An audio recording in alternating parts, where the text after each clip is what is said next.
আসসালামু আলাইকুম। কেমন আছো তোমরা সবাই? নতুন আরেকটি ক্লাসে সবাইকে স্বাগতম। স্বরবর্ণ এর আগে ক্লাসে আমরা জেনেছি বিস্তারিত। আজকে আমরা লেখা শিখব। স্বরবর্ণ মোট কতটি বলতো? রাইট, স্বরবর্ণ মোট 11টি। তো ফার্স্ট বর্ণ হচ্ছে স্বরে অ। স্বরে আমরা কিভাবে লিখবো দেখো। ফার্স্ট মাত্রাটা দিলাম আমরা এবং মাত্রার নিচ থেকে আমরা শুরু করব। অল্প একটু নিচ থেকে ঘুরিয়ে উপরে নিয়ে গেলাম, এখান থেকে টান দিয়ে উপরে নিয়ে এসে মাত্রাটা একটু পুরো করে দিলাম। স্বরে অ। দেন স্বরে আটা ঠিক সেম ভাবেই আমরা লিখবো। দেখো পুরো মাত্রাটা একটু রেখে করলাম, দেন একটু নিচ থেকে মাত্রা ঘুরিয়ে নিয়ে দেন উপরে এতটুকু নিয়ে এসে ঠিক সেম হয়েছে। এরপরে আমরা জাস্ট এখান থেকে একটু টান দিয়ে নিচের দিকে নিয়ে এসে অর্ধমাত্রা দিলেই, মানে পুরো মাত্রাই দিলাম বাট এই আকারের সাথে অর্ধমাত্রা দিলেই হয়ে গেল স্বরে আ। রস্যই, রস্যই কিভাবে লিখবো দেখো। পুরো মাত্রা দিলাম এবং এর নিচ থেকে আস্তে ঘুরিয়ে নিচে নিয়ে এসে একটি হাতি সুরের মতো দিয়ে দিলেই হয়ে গেল রস্যই। নেক্সট দীর্ঘই। পুরো মাত্রা দিলাম, নিচ থেকে ঘুরিয়ে বৃত্তের মতো দিয়ে এরকম টান দিয়ে হাতির সুর দিলেই হয়ে গেল কি দীর্ঘই। রস্যু, দেখো রস্যু পুরো মাত্রা দিয়ে একটা উপরে সুর দিলাম, ঠিক আছে রস্যু। এরপরে হচ্ছে দীর্ঘ, ঠিক রস্যুর মতো দেখো সুন্দরভাবে দিলাম, এখান থেকে জাস্ট ডাবল টান হবে এবং পুরো মাত্রা দিয়ে উপরে লেজের মতো দিলেই হয়ে গেল কি দীর্ঘ। তারপরে রি, রি কিভাবে দিব দেখো, একটু সবাই মনোযোগ দাও। ঠিক রি, এখান থেকে জাস্ট করে একটু টান দিয়ে উপরে নিয়ে গেলাম, অর্ধমাত্রা দিলাম এবং এখান থেকে ঘুরিয়ে একটু ছোট্ট বৃত্তের মতো দিলেই হয়ে গেল কি রি। রি এর পরে এ, এ কিভাবে লিখবো দেখো। বৃত্ত দিলাম, ঘুরিয়ে নিচে একটি লেজের মতো দিলেই হয়ে গেল এ। সেম ভাবে আমরা ওই লিখবো। দেখো ঘুরিয়ে এ লিখলাম, উপরে হাতির সুরটা দিয়ে দিলাম ওই।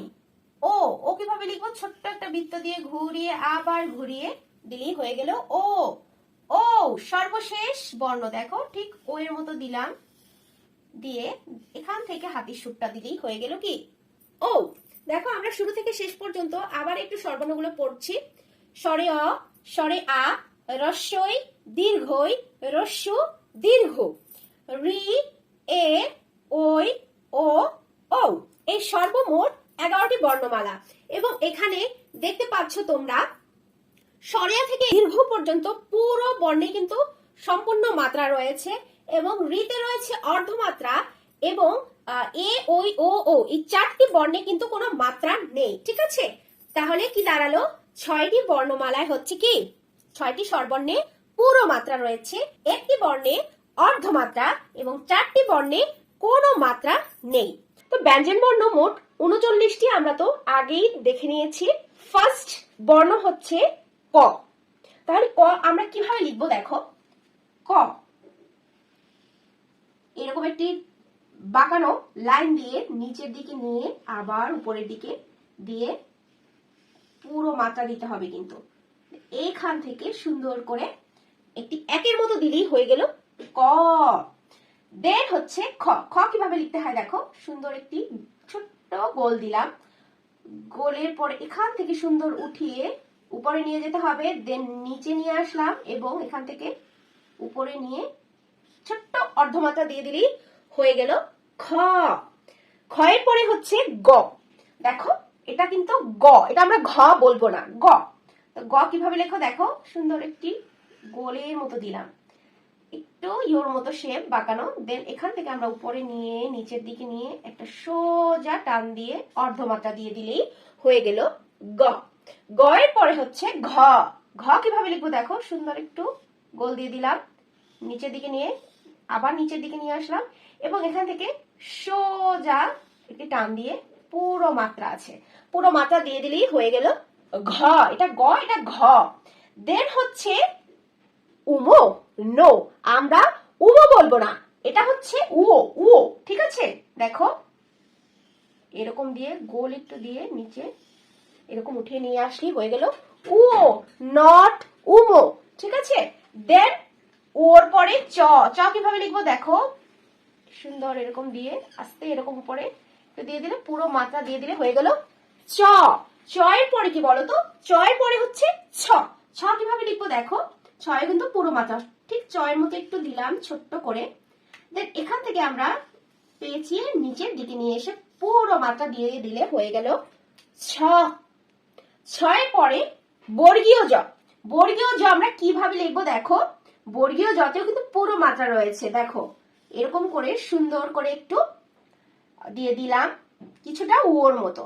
তো এখান থেকে দেখো সুন্দর একটু এরকম ভাবে দিয়ে দিতে হবে, দেন পুরো মাত্রা দিয়ে দিলেই হয়ে গেল বর্গীয় জ। বর্গীয় জ, ঝ, এটা জ, এটা ঝ, ঠিক এরকম একটু উচ্চারণটা করে নিতে হবে। এটা গ, এটা ঘ, এটা জ, এটা ঝ, ঠিক আছে, একটু দীর্ঘ টান দিতে হবে, ঝ, ঠিক আছে। তাহলে লিখলাম দেখো,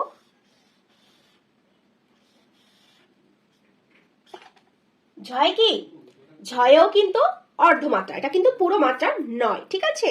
তাহলে জ, ঝ, এরপরে নিও, নো, আমরা নিও বলবো না, এটা হচ্ছে ইও। ইও আমরা কিন্তু অনেকেই এখনো ভুল করে থাকি, দেখো এর মতো দিয়ে আমরা তো স্বরবর্ণ শিখেছি, দেখো এর মতো দিয়ে এর মাথা পিঠে একটা ব্যাগের মতো দিলেই হয়ে গেল ইও, নট নিও। অনেকেই কিন্তু এটাকে নিও বলে, এটা কিন্তু নিও নয়, এটা হচ্ছে ইও। ইওর পরে হচ্ছে ট। ট কিভাবে লিখবো দেখো, সুন্দর করে এখানে একটা গোল বৃত্তের মতো পুরো মাত্রা দিলাম, এরপরে উপরে একটি লেজের মতো দিলেই হয়ে গেল কি, হাতির সুরের মতো দিলেই হয়ে গেল ট।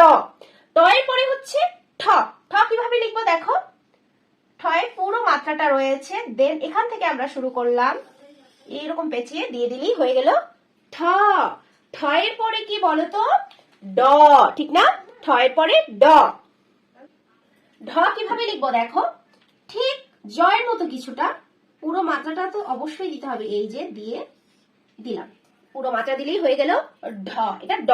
এরপরে আমরা লিখবো ঢ, এটা ড, এটা ঢ, দেখো ঠিক ট এর মতো কিছুটা দিয়ে দিলাম এবং মাত্রা দিলেই হয়ে গেল কি ঢ, এটা ড, এটা ঢ। দেন কি বলতো, মূর্ধন্য। মূর্ধন্য আমরা কিভাবে লিখবো দেখো, মূর্ধন্যতে কিন্তু একটু মানে দেখতে একটু ডিফারেন্ট, দেখো তোমরা এরকম বড় একটা টান দিয়ে সুন্দর করে একটা গোল দিয়ে অর্ধমাত্রা দিলেই হয়ে গেল মূর্ধন্য, ঠিক আছে। মূর্ধন্য, মূর্ধন্য এবং ন পরে আমরা লিখতে গেলে এটা ন আমরা পাবো, দন্ত ন যেটাকে বলা হয়, এটা হচ্ছে মূর্ধন্য। তো যাই হোক, মূর্ধন্যর পরের বর্ণ কি, ত। ত কিভাবে লিখবো দেখো, তয়ে কিন্তু পুরো মাত্রা রয়েছে, ত লিখবো আমরা, পুরো মাত্রাটা দিলাম এবং এই মাত্রার নিচ বরাবর আমরা বৃত্ত দিয়ে আস্তে করে তুলে নিলেই হয়ে গেল কি ত। তয়ে পরে থ। থ কিভাবে লিখবো দেখো, আমরা ছোট্ট একটু বৃত্ত দিয়ে নিচের দিকে ঘুরিয়ে আবার নিচের দিকে ঘুরিয়ে উপরে নিয়ে এসে অর্ধমাত্রা দিলেই হয়ে গেল কি থ। থ এর পরের বর্ণ হচ্ছে দ। এই দটাকে অনেকেই কিন্তু হাঁটুভাঙ্গা ধ বলে, হাঁটুভাঙ্গা দ বলতে কিছুই হয় না, তো এটাকে আমরা দ বলবো, দ, ঠিক আছে।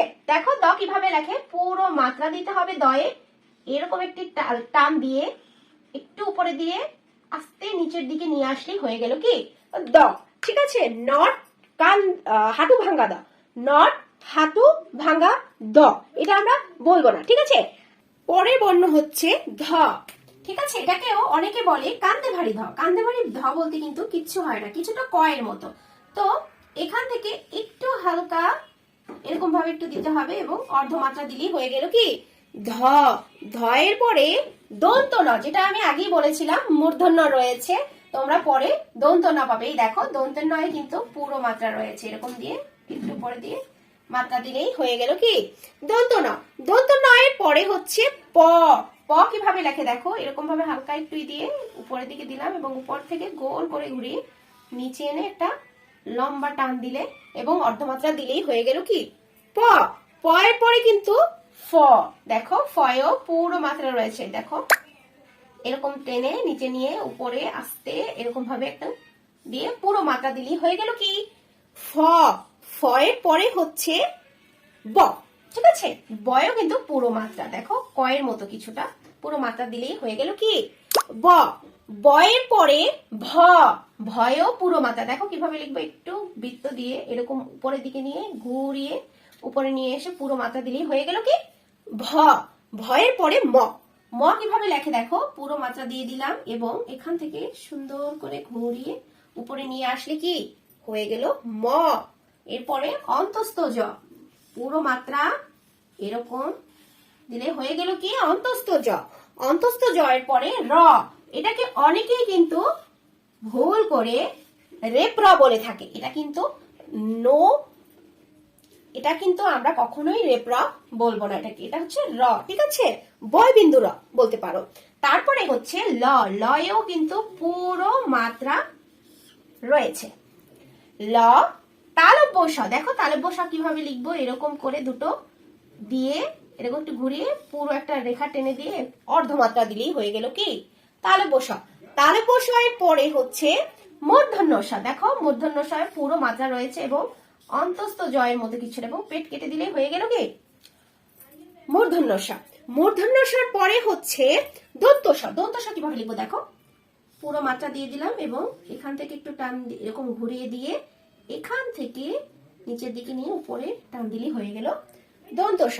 দন্ত স হ, হ দেখো দিলাম এবং পুরো মাত্রা দিলে হয়ে গেল কি হ। এর পরে খেয়, দেখো খেয়তে কিভাবে লিখবো দেখছো কিভাবে লিখে ফেলছি, খেয়, খেয়তেও কিন্তু পুরো মাত্রা। তারপরে ডয় র, ঠিক আছে, দেখো ডয় বিন্দু র কিভাবে দিব, ঠিক ড লিখলাম এবং একটা বিন্দু দিলেই হয়ে গেল ডয় বিন্দু র, ঠিক আছে। এরপরে হচ্ছে ঢয় বিন্দু র, দেখো ঢয় বিন্দু দিলাম এবং পুরো মাত্রা দিয়ে দিলে হয়ে গেল কি ঢয় বিন্দু র। অন্তস্তীয়, দেখো অন্তস্তীয় কিভাবে লিখবো, ঠিক অন্তর্জয়ের মতো দিয়ে দিলাম মাত্রা পুরো এবং একটু বৃত্তর মতো দিলেই হয়ে গেল কি অন্তস্তীয়। খণ্ডত, খণ্ডত কিভাবে লিখবো দেখো, সুন্দর করে একটু বৃত্ত দিয়ে দিলাম, দিয়ে আস্তে ঘুরিয়ে নিচে নিয়ে আসলেই হয়ে গেল কি খণ্ডত। খণ্ডতার পরে অনুসার, অনুসার ছোট্ট একটু বড় করে একটু বৃত্ত দিলাম, নিচে একটা বাঁকানো টান দিলেই হয়ে গেল কি অনুসার। বিসর্গ, দেখো বিসর্গ দুটো বরাবর বৃত্ত দিলেই হয়ে গেল বিসর্গ এবং চন্দ্রবিন্দু একটা চা দেখে দিলেই ভিতরে একটু বৃত্ত দিয়ে দিলাম, তাহলেই হয়ে গেল কি চন্দ্রবিন্দু, ঠিক আছে।